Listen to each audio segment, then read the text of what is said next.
And he is one of those who's told us that he has written asking for a vote of confidence in her. Andrew Bridgen, first of all, what sort of reception do you think Mrs May's like to get from your colleagues, you and your colleagues, this evening? Oh, I'm sure the whips and the payroll will organise it. It'll have all the political spontaneity of a Ceausescu rally tonight. It'll be well choreographed and there'll be plenty of cheering. You could speak up and say it's time for you to go. Do you plan on doing that? I'm not sure I'm even going to attend I think I've heard what the Prime Minister's got to say.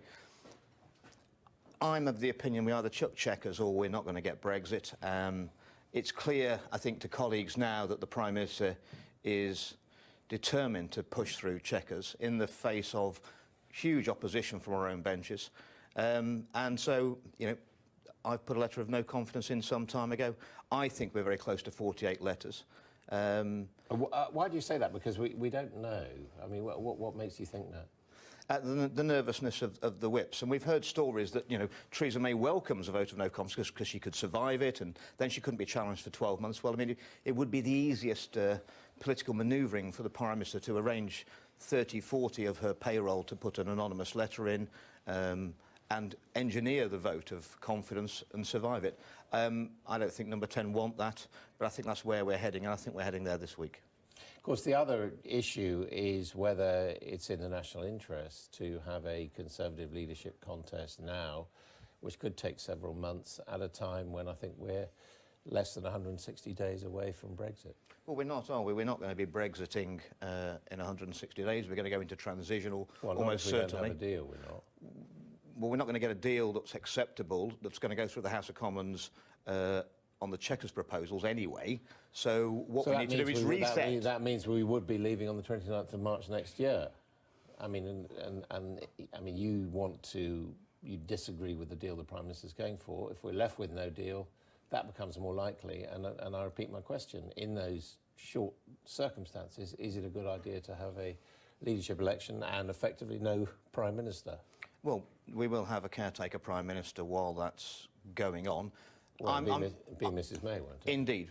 But what we'll have, I believe, will be the 1922 would truncate the leadership election so that we can quickly get a new leader into position. And then we can switch to Super Canada. We were offered this deal by President Tusk. It's on the table. We sort out the Irish border. The fact about the Irish border, this is being used as a political football. The political reality, and everybody knows it, is that the UK will never enforce a hard border on the island of Ireland, however we leave, even with no deal or WTO. The Irish Republic will never enforce a hard border on the island of Ireland, and neither the UK nor the Irish Republic will allow the EU to enforce a hard border. The answer is technology, and we need to get on with it. I mean, the problem with that is that it's quite clear in WTO rules, for example, that if we were on that sort of trading relationship, or indeed on Canada, there would, within those rules, need to be a border. It's also the case, isn't it, that what they're saying in Brussels, as we saw from Guy Verhofstadt, is that they want to uphold the Good Friday Agreement. I mean, that's what he said. Well, he can say what he wants. What the last thing? Do you want to uphold the Good Friday Agreement? Of course I do, but there's no mention, hardly any mention of the European Union or the border hardly in the Good Friday Agreement. There is mention of the European Union. But what the European Union are desperately seeking to avoid is the good people of the Republic of Ireland, who are still in the European Union, looking across a virtual border into the Northern Ireland, a land of milk and honey where we've got free trade deals with countries around the world, including the USA, which is the Republic of Ireland's largest trading partner, that they can't join into, because what they know is that the Republic of Ireland will be leaving the European Union very, very quickly. Even faster, if the EU enforce a hard border. So you believe the Republic of Ireland is going to leave the EU? If we get out of the European Union and we can do free trade deals, it will be irresistible for lots of reasons. The Republic of Ireland become a net contributor for the first time when we leave.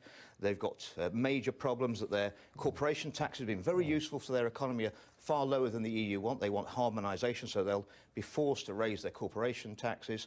And also, I mean, this European army project, the Republic of Ireland are a neutral country, Adam. They'll have to have a referendum, I believe, to change their constitution to supply troops to a European army. That's going to cause them a major headache. Why aren't you going to go to the meeting this evening? You've obviously got very strong opinions. I mean, shouldn't they be? I haven't decided yet, but there will be an awful. It's not what Conservative MPs say at the 1922. It's what they're thinking in private, and some of the hypocrisy does stick in my craw a bit. What do you mean by that?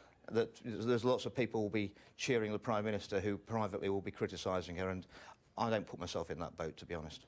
Just to clear it up, Tim Shipman, the political editor of the Sunday Times, made it clear that when he quoted unnamed Tory MPs talking about nooses and warm knives waiting for the Prime Minister, that was not you. It was not me, and I've thought about it, and the only person or the only people that suited those sort of comments, which were very unhelpful, bad politics, and have got a lot of sympathy for the Prime Minister, is No.10. I wouldn't be surprised if No.10 didn't put those words out themselves, knowing exactly the way that the press and the public would react.